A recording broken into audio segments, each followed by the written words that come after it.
ನಿಜಕ್ಕೂ ಅಧಿಕಾರ ತ್ಯಾಗಕ್ಕೆ ಸಿದ್ದು ರೆಡಿ ಇದ್ದಾರಾ?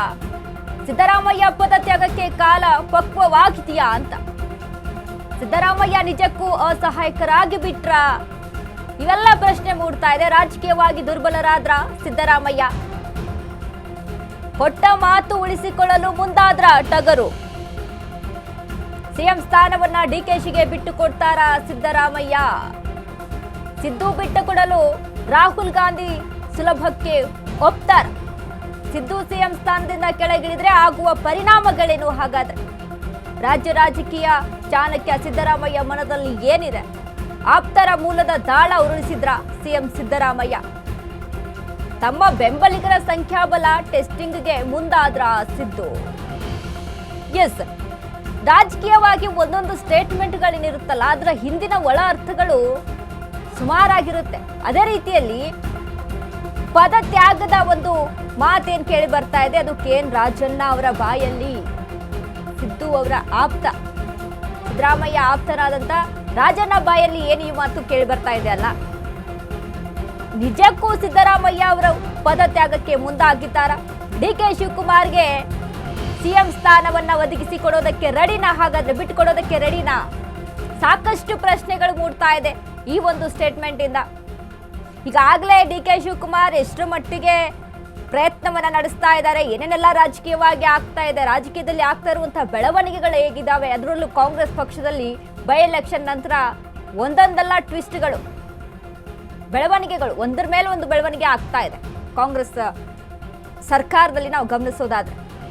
ಅದೇ ರೀತಿಯಾಗಿ ಸಿಎಂ ಸಿದ್ದರಾಮಯ್ಯ ಅವರು ಸಹಿತ ಇದಕ್ಕೆ ಒಪ್ಕೊಂಡ್ಬಿಟ್ರ ಅನ್ನುವಂತಹ ಪ್ರಶ್ನೆ ಇದೀಗ. ಈ ಬಗ್ಗೆ ಹೆಚ್ಚಿನ ಮಾಹಿತಿಯನ್ನ ಕೊಡೋದಕ್ಕೆ ನಮ್ಮ ಜೊತೆ ಲೈವ್ ಅಲ್ಲಿ ಜಾಯ್ನ್ ಆಗಿದ್ದಾರೆ ನಮ್ಮ ಪ್ರತಿನಿಧಿ ದೀಪ. ಎಸ್ ದೀಪ, ಇದೀಗ ಸಾಕಷ್ಟು ಗೊಂದಲವನ್ನ ಸೃಷ್ಟಿ ಮಾಡುವಂತಹ ವಿಚಾರ ಅಂತ ಅಂದ್ರೆ ಪವರ್ ಶೇರಿಂಗ್. ಮೇ ಕ್ರಾಂತಿ ನಿಜಕ್ಕೂ ಫಿಕ್ಸ್ ಅಂತ? ಯಾಕಂದ್ರೆ ಕೆ ಎನ್ ರಾಜಣ್ಣ ಅವರ ಬಾಯಲ್ಲಿ ಬಂದಂತ ಈ ಒಂದು ಸ್ಟೇಟ್ಮೆಂಟು ಸಾಕಷ್ಟು ರಾಜಕೀಯವಾಗಿ ಚರ್ಚೆಗೆ ಗ್ರಾಸವಾಗ್ತಾ ಇದೆ. ಏನೆಲ್ಲ ಅಪ್ಡೇಟ್ಸ್ ಇದೆ?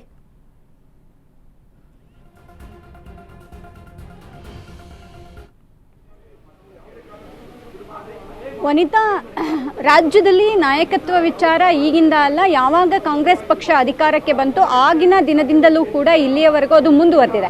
ಒಂದು ಕಡೆ ಸಿಎಂ ಸಿದ್ದರಾಮಯ್ಯ ಬಣ ಇದು ಆಗೋದಿಲ್ಲ ಅನ್ನುವಂತಹದ್ದನ್ನ ವಾದ ಮಾಡ್ತಾ ಇತ್ತು ಇಷ್ಟು ದಿನ.